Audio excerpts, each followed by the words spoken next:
Assalamualaikum warahmatullahi wabarakatuh. Alhamdulillah, saya bersyukur kepada Allah bisa dipertemukan atas izin ridha Allah dengan Kiai Haji Maulana Santosi ya, yang insya Allah saya sering membuka YouTube-nya. Mungkin mohon izin ngaji YouTube Gus. Saya menyadari karena keterbatasan ilmu saya ingin bimbingan dari Gus. Kita langsung yang pertama Gus mengenai roh tadi, bahwa kita masih ada di janin ibu. Di sana sudah ada perjanjian, alastu robbi, siapa pengiranmu? Allah. Yang saya menjadi pertanyaan, yang menjawab itu Allah itu siapa? Baru kutipkan roh itu Gus. Yang menjawab itu roh apa siapa kita? Iya sebenarnya seandainya mungkin saya sampai besar ini namanya A umumnya Bos, sedangkan A itu banyak. A sebenarnya yang menjawab itu apakah diri saya sendiri yang mana sekarang? Itu karena apa Gus? Bahwa jasad kita ini besok akan rusak, cuma yang akan kembali pada rohnya ada rohnya. Mungkin ya ayat Tuhan nafsul mutmainnah irji'i ila rabbiki radiyatan madiyah, yang sering kita baca setiap mungkin tahlilan itu. Hai jiwa yang tenang, selama ini kita belum menemukan ketenangan batin, mungkin gitu Gus. Yang kedua, bahwa kita ada jenjang-jenjang Gus, syariat, tarekat, hakikat ke makrifat. Sementara mungkin kami menjadi masih di syariat Gus. Satu sisi bahwa hidup ini kita hablum minan nas dengan hablum minan Allah. Ibarat kita ada suatu hadis Gus, bila mana kita laksana kita syariat itu, laksana kita jalan, kita tidak pakai hakikat seperti ada ketimpangan. Sebaliknya bila kita syariat saja, kita tanpa hakikat, ibarat kita jalan tanpa kepala, artinya mati mungkin itu. Itu yang mohon bimbingan dari Gus untuk pelaksananya itu. Yang terakhir Gus, dari proses-proses yang Gus tadi kita paparkan, apakah itu ada satu jalan entah melalui puasa, riyadhah, tirakat dan sebagainya untuk mencapai kebeningan batin itu sendiri Gus? Untuk mencapai kemakrifat itu Gus. Itu mohon. Mungkin sementara ini 3 poin ini mohon bimbingannya dari Gus. Terima kasih. Wassalamualaikum warahmatullahi wabarakatuh. Waalaikumsalam warahmatullahi wabarakatuh. Alastu birabbikum qalu bala syahidna. Mengapa di situ Allah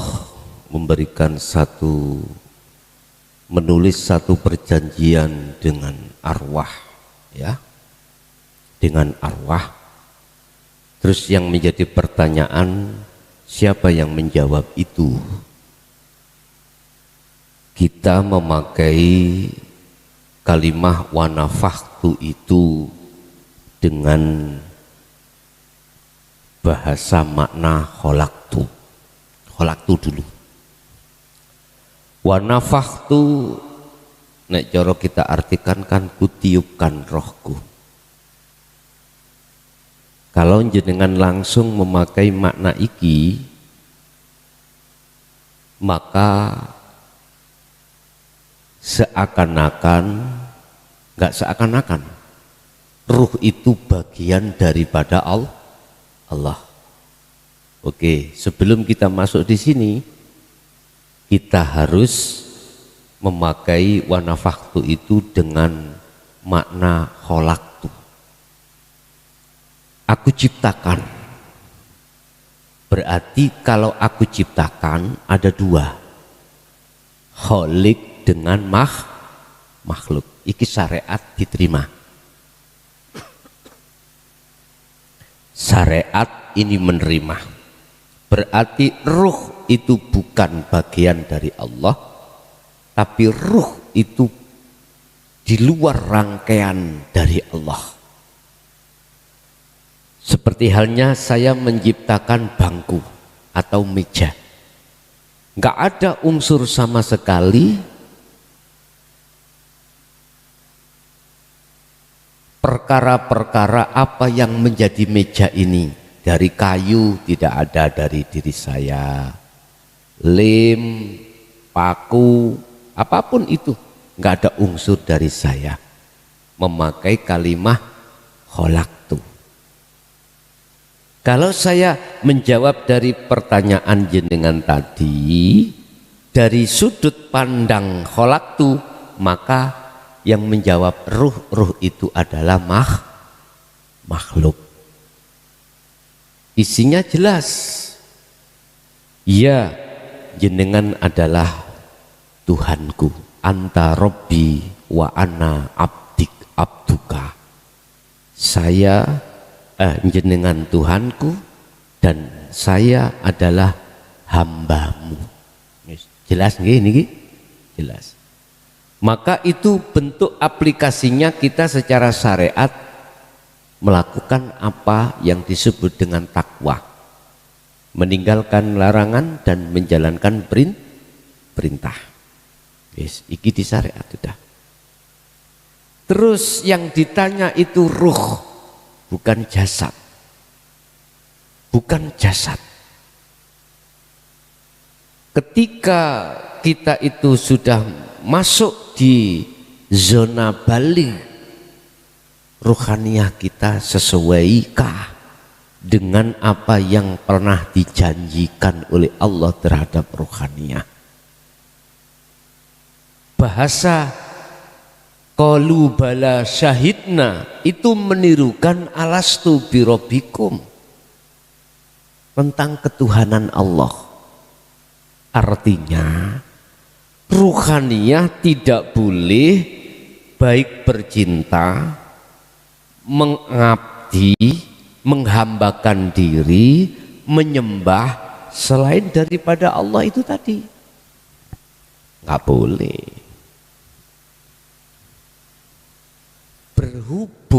Berhubung kita pada saat mulai akil balik itu gagal atas perjanjian itu, alias kita mengkhianati Allah dikarenakan didatangi nafsu yang di dalamnya sifat basariyah itu, yang diutus oleh Allah untuk menguji atas kesetiaan itu, maka disitulah letak kegagalan kita. Kita maksudnya rohaniyah. Sehingga kita jasmani ketika melakukan orientasi takwa itu nggak menyentuh terhadap rohaniyah kita. Iman kita sudah berbelok arah. Iman kita sudah berbelok arah. Ini sejarah, Pak. Sejarah terhadap diri kita masing-masing.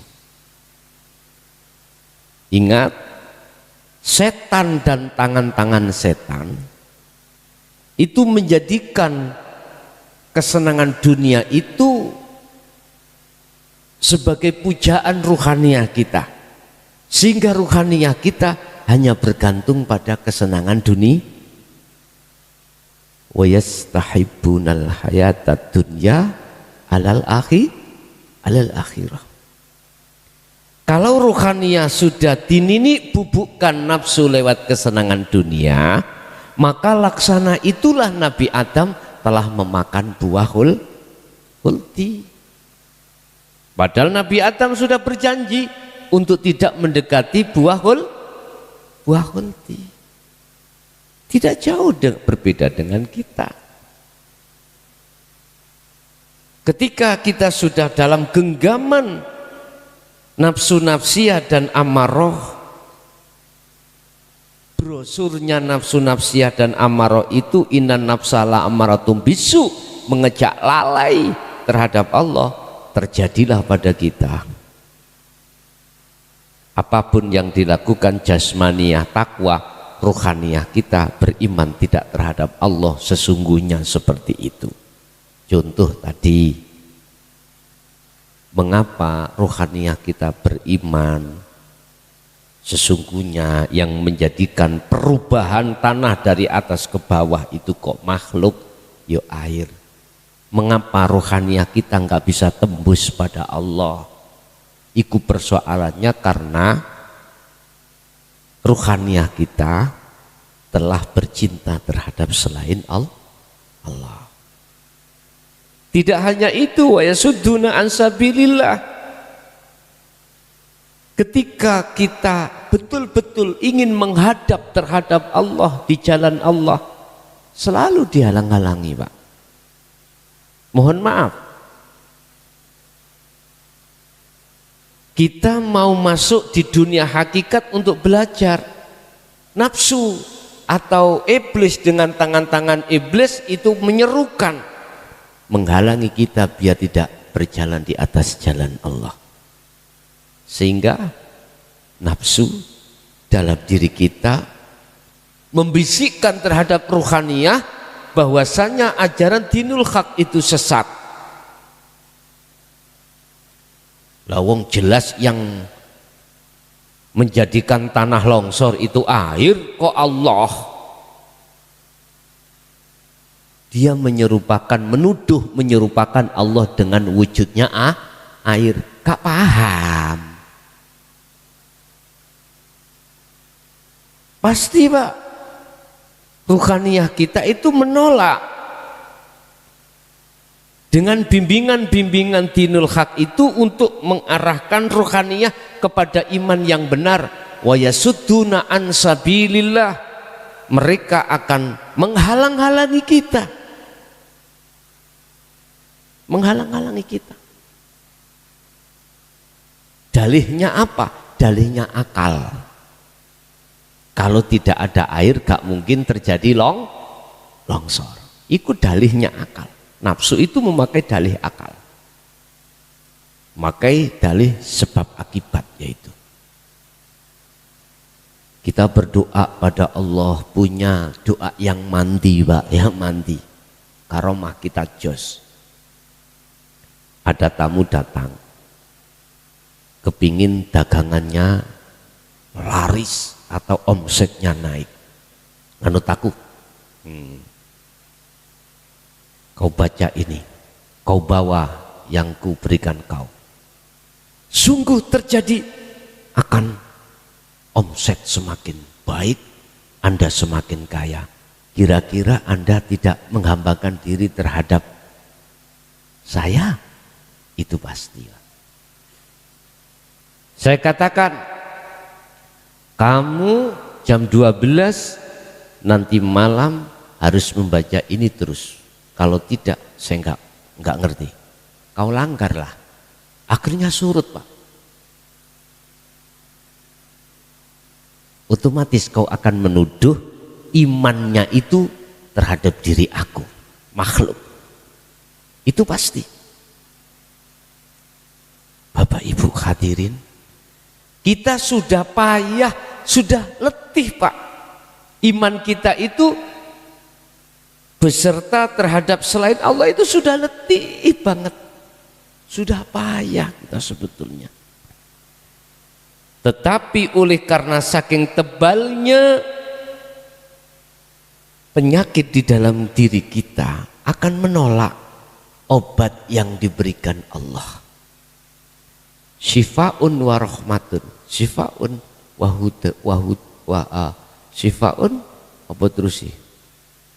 Sebagai obat ya, dalam hatimu itu pasti kau tolak, gak mau, Pak, karena sudah bersukaria terhadap kesenangan dunia ini. Wa yabghunaha iwaja, nafsu akan menginginkan terhadap rohaniyahmu itu berbelok arah. Padahal setelah ayat ini Allah katakan, ulaika fi dhalalim ba'id. Ketahuilah bahwasanya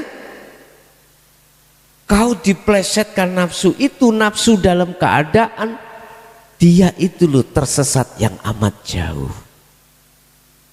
Kita nggak sadar, Pak, kalau diri kita itu juga tersesat amat jauh. Dengan bentuk kita bersenggama terus dengan selain Allah. Oke. Suatu saat kesadaran muncul dalam diri Anda, Biasanya kesadaran muncul itu kalau Anda kolab. Tahu kolab? Anjlok. Allah bisa jadi menjadikan Anda sadar rohaniah Anda dari perkara-perkara yang kita aku tadi dikolabkan. Des. Mestinya kita harus syukur, Pak. Harus syukur. Mungkin kalau kita masih tetap duniawiyah kita itu semakin ngetop, jabatan semakin ngetop, mungkin itu semakin jauh kita pada Allah. Makanya, tapi bukan berarti harus semua itu seperti itu, enggak. Cuman barangkali kita kok langsung dikolab, no? Kita itu harus berhusnudzon. Inilah rencana Allah menghabiskan semua.